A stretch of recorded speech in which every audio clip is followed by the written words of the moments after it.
മനുഷ്യരായ ഒരാൾക്കും പൊതിച്ചോറിനെ എതിർക്കാൻ കഴിയില്ല. അതിനെ എതിർക്കുന്നവർ അവരുടെ മാനസിക നില പരിശോധിക്കേണ്ടതാണ്. കാരണം മനുഷ്യരായ ആർക്കും കഴിയില്ല. ഇവിടെ പ്രശ്നം രണ്ട് കാര്യങ്ങളാണ്. രണ്ടും വളരെ പ്രസക്തമായ കാര്യമായി കരുതുകയാണ്. അതിലൊന്ന്, കേരളത്തിൻ്റെ ആരോഗ്യ മേഖല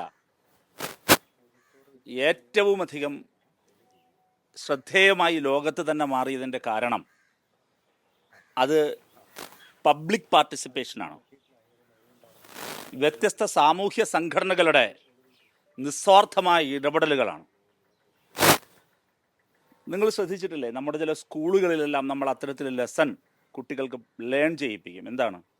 നിങ്ങൾ ഒരു ദിവസം പൊതിച്ചോറ് കൊണ്ടുവരണം, അതടുത്ത ഏതെങ്കിലും ഒരു അനാഥാലയത്തിന് കൊടുക്കണം, ഇല്ലെങ്കിൽ ഏതെങ്കിലും ഒരാളിന് കൊടുക്കണം. ഇതെല്ലാം എന്താണ്? അതിനെയാണ് ലേണിംഗ് എന്ന് പറയുക. എന്താ? നല്ല പാഠങ്ങൾ പഠിപ്പിക്കുകയാണ്. കേരളം ഇന്നോളം പഠിപ്പിച്ച് വളർന്ന പാഠം മറ്റുള്ളവർക്ക് കൊടുക്കുക എന്നുള്ളതാണ്. അതങ്ങനെയാണത് വരിക. അപ്പം ഞങ്ങൾ DYFIയുടെ ഹൃദയപൂർവ്വം പദ്ധതിയുടെ ടാഗ് ലൈൻ വയറെരിയുന്നവരുടെ മിഴി നിറയാതിരിക്കാൻ എന്നാണ്. വയറെരിയുന്ന മനുഷ്യരുടെ മിഴി നിറയാതിരിക്കാനാണ് ഇത് നൽകുന്നത്. അപ്പോൾ ഇത് റദ്ദാക്കാൻ വേണ്ടി ശ്രമിക്കുന്ന ശ്രീ K. മുരളീധരനോട് എനിക്ക് ചോദിക്കാനുള്ളത്, കേരളത്തിൻ്റെ ആരോഗ്യ പരിപാലന രംഗത്ത് നിസ്വാർത്ഥമായി പ്രവർത്തിച്ചു കൊണ്ടിരിക്കുന്ന വ്യത്യസ്ത സംഘടനകളുണ്ട്. പാലിയേറ്റീവ് കെയറിൽ, ഭക്ഷണ വിതരണത്തിൽ, ഹോസ്പിറ്റലുകളിൽ വീൽചെയർ വിതരണം ചെയ്യുന്നതിൽ, ഹോസ്പിറ്റലുകൾക്ക് ആവശ്യമായ മരുന്നുകൾ സപ്ലൈ ചെയ്യുന്നതിൽ, അതെല്ലാം ഈ ഒറ്റ പ്രസ്താവനയിൽ റദ്ദാക്കാൻ ശ്രീ K. മുരളീധരന് കഴിയുമോ? അങ്ങനെ ഒന്ന് ചിന്തിക്കുക പോലും ചെയ്യുന്നത് എത്ര കണ്ട് ആത്മഹത്യാപരമാണ്. അവിടെയാണ് ഞാൻ മാനസിക നില പരിശോധിക്കപ്പെടേണ്ടതുണ്ട് എന്ന് പറയുന്നത്. എത്ര ആത്മഹത്യാപരമാണത്. ഞാനതിനെ കേവലമായി നിങ്ങളതിനെ കാണരുത്. ഈ പറയുന്നത് ഒറ്റയടിക്ക് ചിലപ്പോൾ DYFIയോട് വെറുപ്പുള്ള ഏതെങ്കിലും ഒരാൾക്ക് കൊള്ളാലോ, DYFIക്ക് ഒരു പണി കിട്ടിയല്ലോ എന്ന് തോന്നുകയാണ്. എന്താണ് അതുകൊണ്ട് അർത്ഥാക്കുന്നത്? ഇപ്പോൾ കമ്മ്യൂണിറ്റി കിച്ചൺ എന്ന് പറയുകയാണ്. നിങ്ങൾ കമ്മ്യൂണിറ്റി കിച്ചൺ തുടങ്ങുന്നേ, ഗവൺമെൻറ്റിന് അങ്ങനെ ഒരു പ്രോജക്റ്റ് ഉണ്ടെങ്കിൽ തുടങ്ങ്. കമ്മ്യൂണിറ്റി കിച്ചണും ഇതുമായി യാതൊരു ബന്ധമില്ല. ഹൃദയപൂർവ്വം പദ്ധതി അതിന് ഈ കമ്മ്യൂണിറ്റി കിച്ചണുമായോ വർഷങ്ങളായി മെഡിക്കൽ കോളേജുകളിൽ, ആശുപത്രികളിൽ വിവിധ തരത്തിൽ ഭക്ഷണ വിതരണം നടത്തുന്ന ഒരുപാട് സംഘടനകളുണ്ട്. ആ സംഘടനകൾ നടത്തുന്ന പ്രവർത്തനവുമായിട്ടോ DYFI നടത്തുന്ന ഈ പ്രവർത്തനത്തെ ബന്ധപ്പെടുത്തേണ്ടതേയില്ല. ഇതെങ്ങനെയാണ്? എല്ലാ ദിവസവും നമ്മളിപ്പോൾ സംസാരിച്ചു കൊണ്ടിരിക്കുമ്പോഴും കേരളത്തിൽ ആയിരക്കണക്കിന് ചെറുപ്പക്കാർ ഈ പൊതിച്ചോറ് ശേഖരിക്കാൻ പോയിക്കൊണ്ടിരിക്കുകയാണ്. അങ്ങനെ ഒരു പദ്ധതി കേരളത്തിലില്ല. ഇതിൻ്റെ യൂണിക്നെസ് അതാണ്. രണ്ട്, ഈ പൊതിച്ചോറ് ആരാണ് കൊടുക്കുന്നത്? ശ്രീ K. മുരളീധരനങ്ങ് മനസ്സിലാക്കേണ്ടത്, K. കരുണാകരൻ്റെ ചിത്രം വെച്ചിരിക്കുന്ന വീടുകളിൽ നിന്ന് തരുന്നുണ്ടത്രേ നമുക്ക് ഈ പൊതിച്ചോറ്. K. മുരളീധരൻ വോട്ട് ചെയ്ത വട്ടിയൂർക്കാവിലെ ആളുകൾ പൊതിച്ചോറ് കൊടുക്കുന്നുണ്ടെന്നേ, BJPക്കാർ കൊടുക്കുന്നുണ്ടെന്നേ. രാഷ്ട്രീയമല്ല ഇതിന്. അവരവരുടെ സ്നേഹമാണ്, മനസ്സാണ്, പ്രാർത്ഥനാനിരതമായ മനസ്സുമായി പൊതിച്ചോറ് കെട്ടിക്കൊടുക്കുന്ന അമ്മമാരാണ്. അവിടെ നിന്ന് അവർ പൊതിച്ചോറ് കൊടുക്കുന്നു. ആ പൊതിച്ചോറ് അവർ ഒരിക്കൽ പോലും കണ്ടിട്ടില്ലാത്ത ഏതോ മനുഷ്യന് വേണ്ടിയാണ് ഇത് പ്രാർത്ഥനയോട് കൂടി കൊടുക്കുന്നത്. അതുകൊണ്ട് വരുന്നു, പൊതിച്ചോറ് വാങ്ങിക്കഴിക്കുന്നു.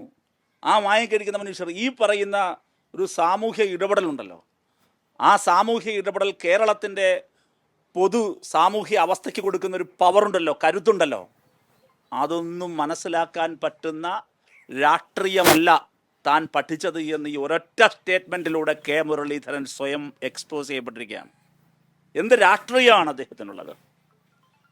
ഞാൻ ശ്രീ K. മുരളീധരൻ്റെ ശ്രദ്ധ ക്ഷണിക്കുകയാണ്. ഈ രാജ്യത്ത് മതത്തിൻ്റെ പേരിൽ ഹിന്ദുവും മുസൽമാനും ഒരുമിച്ചിരുന്ന് ഭക്ഷണം കഴിക്കുന്നത്, ഹിന്ദുവിൻ്റെ കടയിൽ കയറി മുസ്ലിം ഭക്ഷണം കഴിക്കുന്നത്, ദളിതൻ്റെ കടയിൽ കയറി ദളിതൻ വിളമ്പിക്കൊടുക്കുന്ന ഭക്ഷണം അത് കഴിക്കാൻ വിസമ്മതിക്കുന്ന വരേണ്യവർഗമുള്ള അല്ലെങ്കിൽ അങ്ങനെയുള്ള പ്രൊപ്പഗാൻഡ നടക്കുന്ന ഒരു രാജ്യത്ത് കേരളം ജാതി മത ചിന്തകൾക്കെല്ലാം അതീതമായി കെട്ടിക്കൊടുക്കുന്ന ഭക്ഷണം, പൊതിച്ചോർ, സ്നേഹം, അത് വാങ്ങുകയും കൊടുക്കുകയും അത് കഴിക്കുകയും ചെയ്യുന്ന ഈ സ്നേഹത്തിൻ്റെ പങ്കിടലുണ്ടല്ലോ, അത് മനസ്സിലാക്കാനുള്ള രാഷ്ട്രീയ സ്കൂളിലല്ല ശ്രീ K. മുരളീധരൻ പഠിച്ചത് എന്ന് മനസ്സിലായി.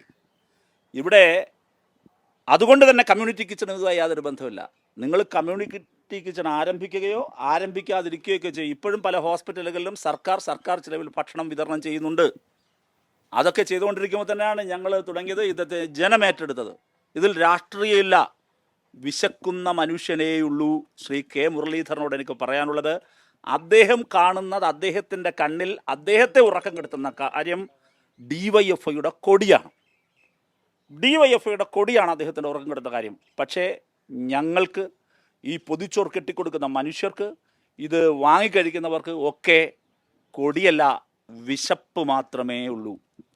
വിഷമം അത്. അപ്പോൾ ഈ സ്നേഹത്തെയും വിശപ്പിനെയും, അപ്പോൾ അവരുടെ ചോറിൽ മണ്ണ് വാരിയിടരുത്,